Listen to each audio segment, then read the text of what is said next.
Good afternoon. My name is John McCarthy, and this is all the 8th grade.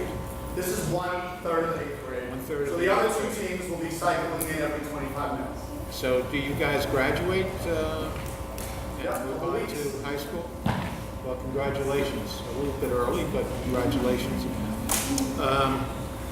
I work for an organization called United States Immigration and Citizenship and Immigration Service. And my job is to get information out to the public in regard to how people can obtain citizenship in the United States if you're here as permanent residents, or if you wish to get a student visa to come to the United States, how do you go about doing that? And if you wanted to become a permanent resident of the United States, what is the route that you can take to become a permanent resident of the United States? USCIS is only one organization that deals with immigration from the federal government's point of view. And I'm sure that you've taken a look at both local government and also state government today. And I think you probably learned that there is a chart, an organizational chart for each level of government. And for the federal government, it is really 3 agencies. There are 3 branches of government. They are the executive branch of government, the legislative branch of government, and the judicial branch of government. My organization is underneath the executive branch of government, and it's under the title of the Department of Homeland Security. The Department of Homeland Security is an overall entity, and there are many organizations underneath the Department of Homeland Security. There are 3 agencies that deal with immigration. Now, before 2001, there used to be one organization, but that all changed in 2003. Now, you have United States Citizenship and Immigration Service, my organization. You have Customs and Border Protection, which is the agency that is at the borders of the United States. They are at the Mexican border and at the Canadian border, and they are at all points of entry for international travel into the United States. So if you fly into Logan Airport or to JFK Airport, you will run into the people from Customs and Border Protection. And their job is to examine your documentation to see if you are authorized to enter into the United States. So sometimes you're required to have a visa, other times you're required to show a United States passport. You can come into the United States if you're a permanent resident of the United States and you have a passport from your native country. You can enter into the United States.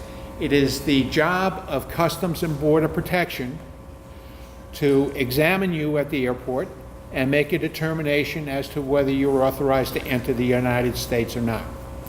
So if you're authorized to enter, they enter you into the United States. They usually put a stamp in your passport, and you're into the United States. But if for some reason they determine that you're not eligible to enter into the United States, they may put you on an airplane and send you back from whatever country you've just come from. The third agency of the government that deals with immigration is, we refer to it as ICE, and that stands for the United States Immigration and Customs Enforcement. United States Immigration and Customs Enforcement is responsible for investigating crimes. They're also involved in deportations and removals from the United States, and they provide the attorneys that represent the United States court in the immigration court. USCIS is different from the other two agencies that are involved with immigration in the sense that those two agencies, Customs and Border Protection and also ICE, are law enforcement agencies. And under certain circumstances, they have the authority to make arrests and to detain people.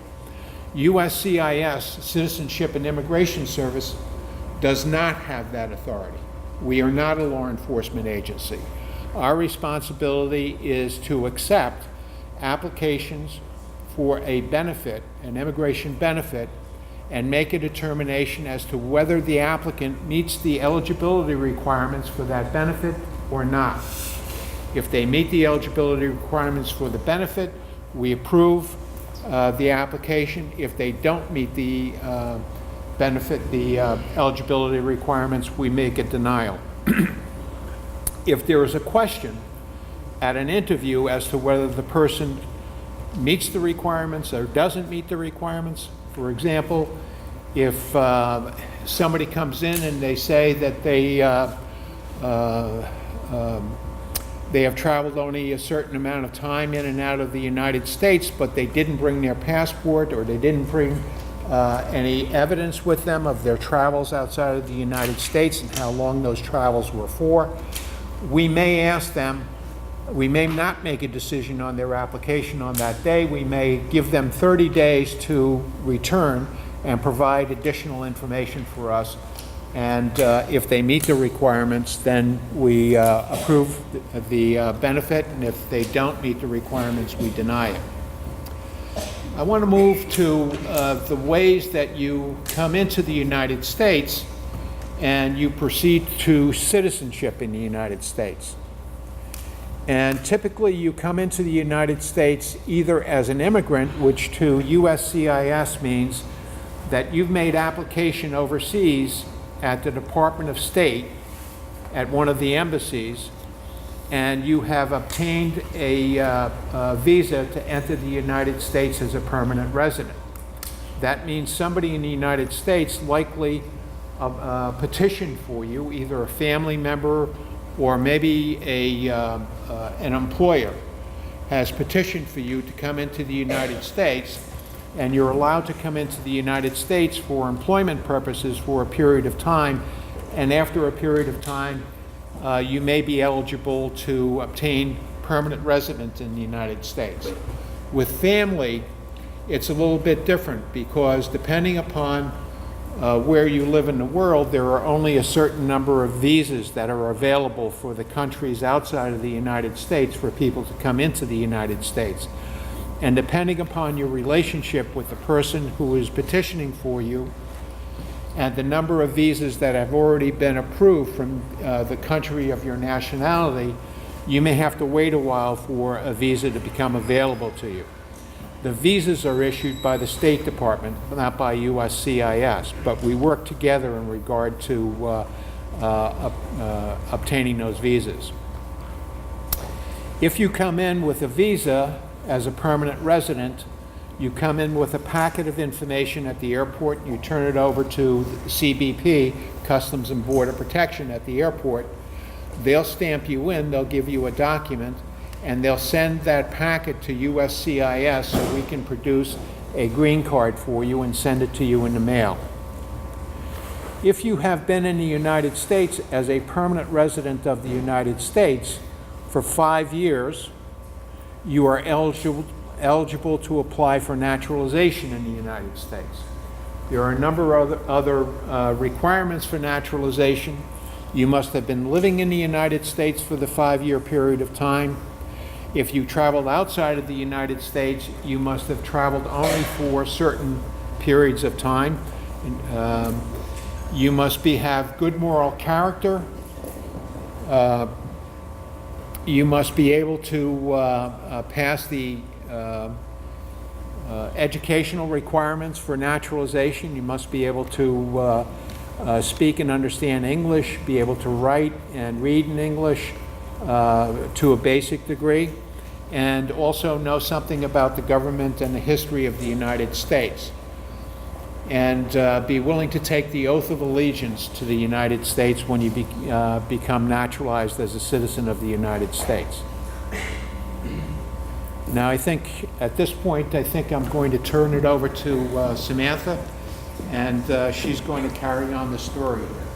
So I'm Samantha Stoutenberg. I work at the John Joseph Milkley Federal Courthouse in Boston, and I'm the naturalization clerk for the state of Massachusetts.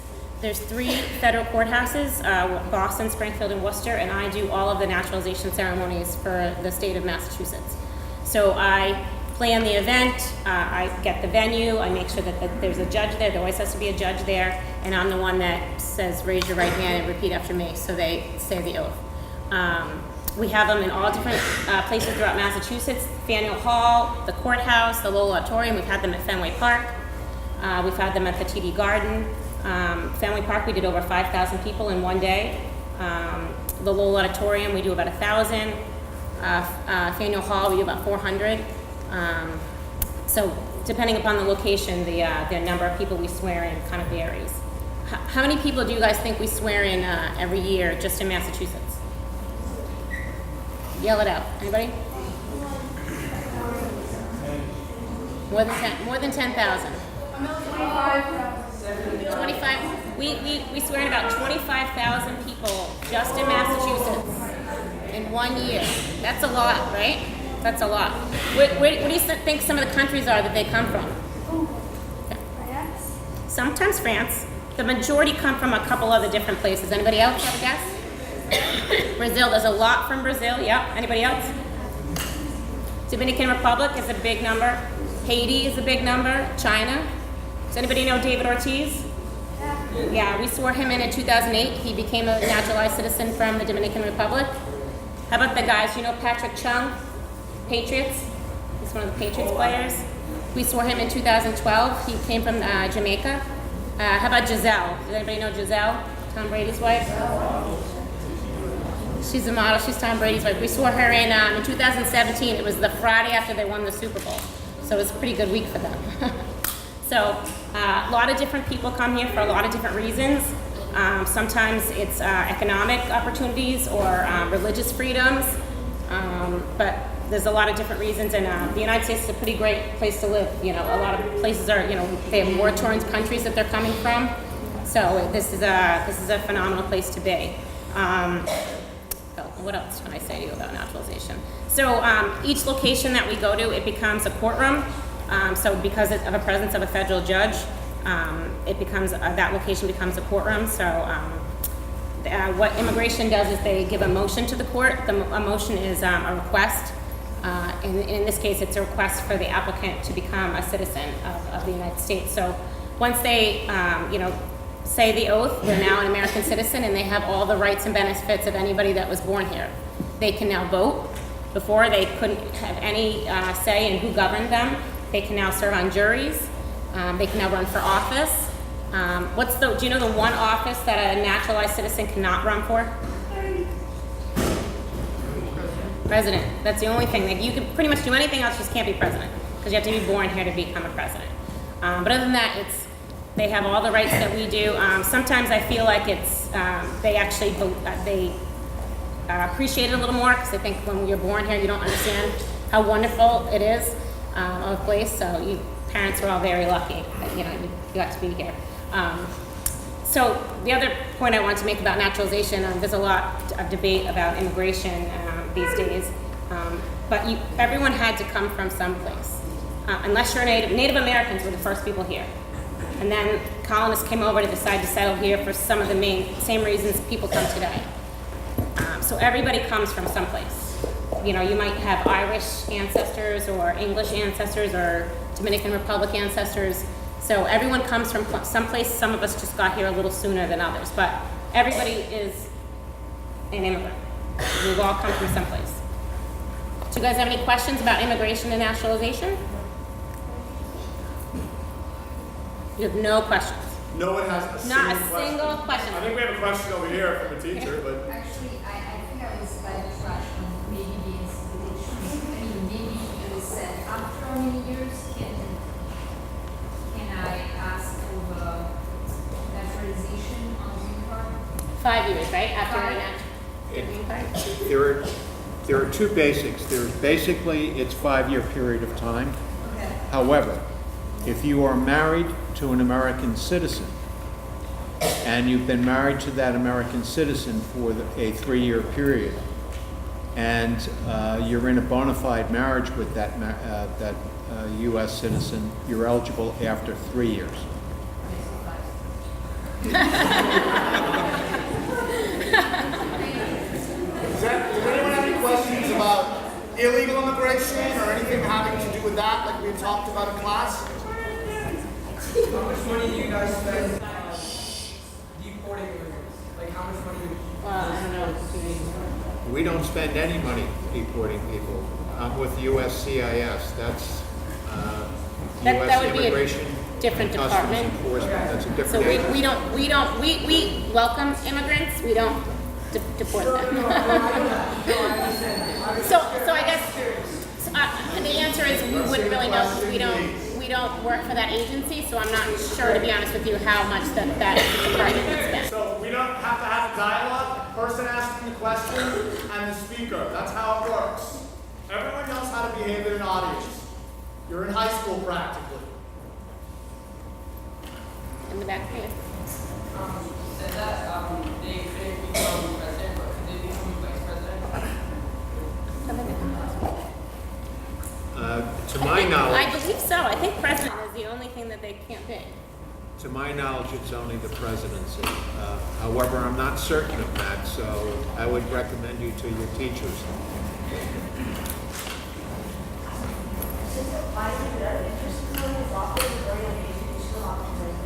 I'm sorry, honey, I can't hear you. Doesn't apply to me, but if you were adopted as a already of age, you're still not the president. If you were not born in this If country, you were, if you were not born here, you can't. If you weren't born here, you can't be president. What if if the president dies, the second? And command takes over. You're correct. So could they eventually become president? Well, see, that's why. I mean, technically, it's only the president, but that's why trust but verify. And we'd have to check on the vice president.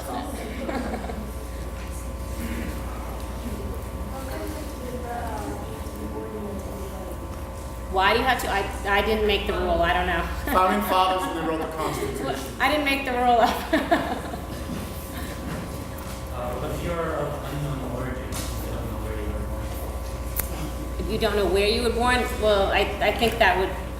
I think you'd have to have documentation. I think there was a little bit of an issue Yeah. before about that.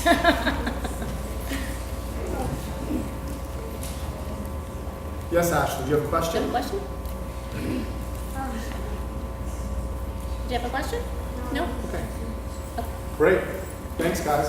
So you said you could be the vice president as, We think. so is that so? What if the president got seized vice president? Well, that's what this girl here said. So that would make it quite interesting. So Be like a well, constitutional crisis, probably. yeah, that would be. So that's the thing. If he was vice president, I mean, I'm not a lawyer, but I would think that he probably couldn't become it. He'd have to be the next in command, I would assume. But we don't even know if the vice president can be.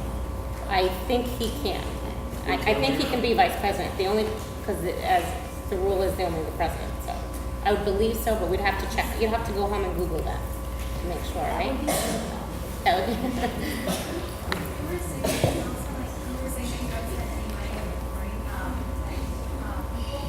But how do you get them or get them back to their other countries? Well, we don't handle that. We don't handle deportation, so that's not our expertise. So we're here to talk about the good, legal way that they got here. Why don't we change the rule and you're missing out on thousands of opportunities? That's a good point. That's a good point. You'd have to change the Constitution, though. Well, you could lobby for that then. Do you have a question? No, according to Google, which I thought, Oh. vice president or president must be a natural born Oh, so see there. That's what I thought. President and vice president. That makes sense. There you go. When you ask questions, just speak clearly so we can hear you. Does the 5 characters U.S. Puerto Rico and Guam, do they count as in the U.S. for becoming president? I'm sorry, I can't hear you, hon. Do Why don't you stand up and speak just a little louder? A few places like the 5 territories in the U.S., like Puerto Rico and Washington D.C. Are those in the U.S. for becoming president? Yeah, that's a U.S. Yeah, that's the U.S. Anybody? No other question?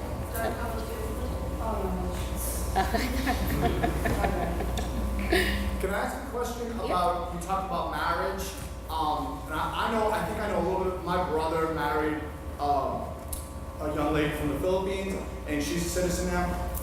Can you talk a little bit about legal, the process and how you can, sometimes on movies you see like, oh, you just got married for the green card or something like that. Could you talk a little bit about what you look at and what documentation and what the evidence is so they can go through that process?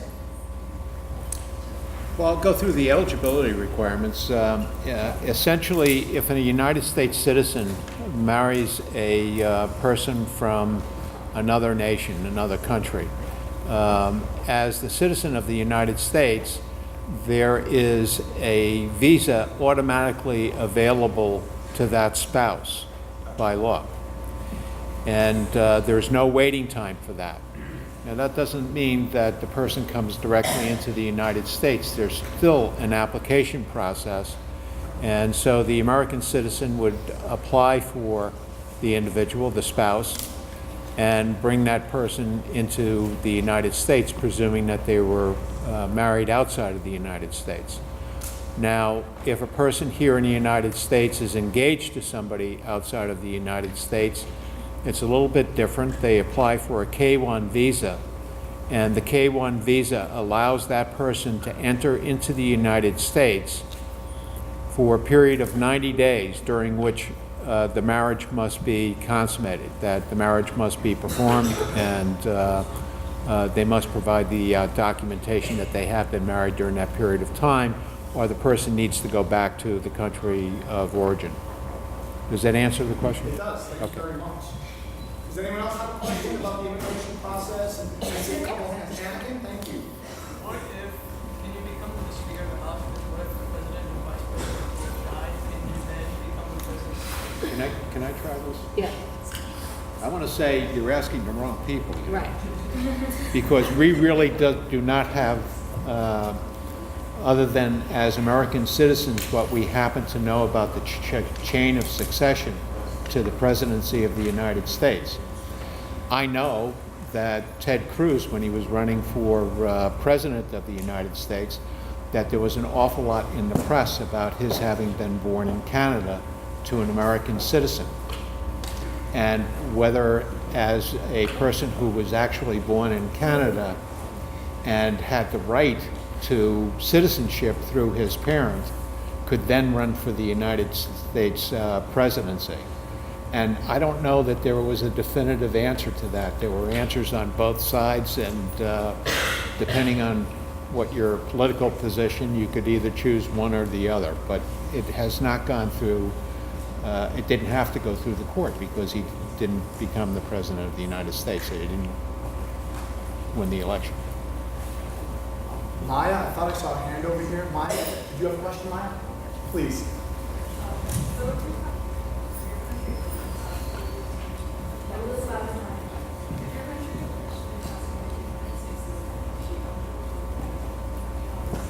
So why don't you stand up and just talk a little bit louder, okay? No worries. So we're going to let Maya ask her question. Thanks, Maya. Okay, so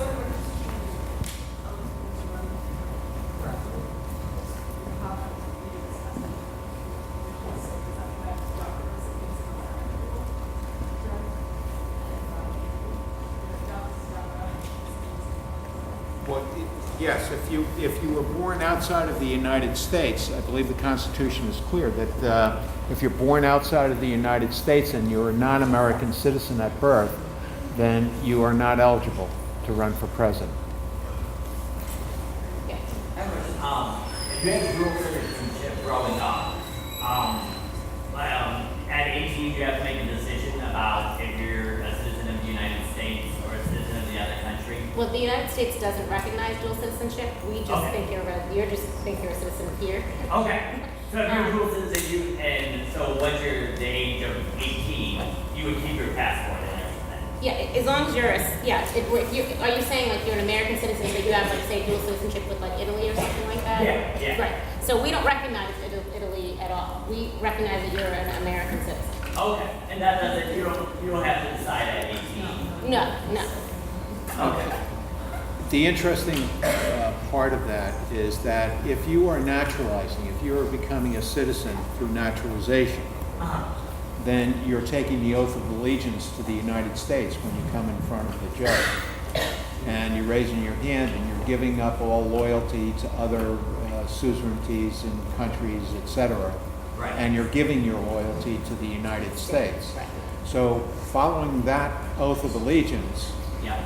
we view you as an American citizen, period. Right. Right. Now, we don't require that you turn in your prior passport to the country of origin, Oh, okay. all right? That's between you and the country of origin. Okay. But if you're traveling outside of the United States on that passport and something happens, you want your country of origin to be dealing with that rather than the United States would be one question you might want to think about. Okay. Okay. So, unfortunately, these sessions are a little bit shorter than the ones in the morning. So could you just give both of the speakers a round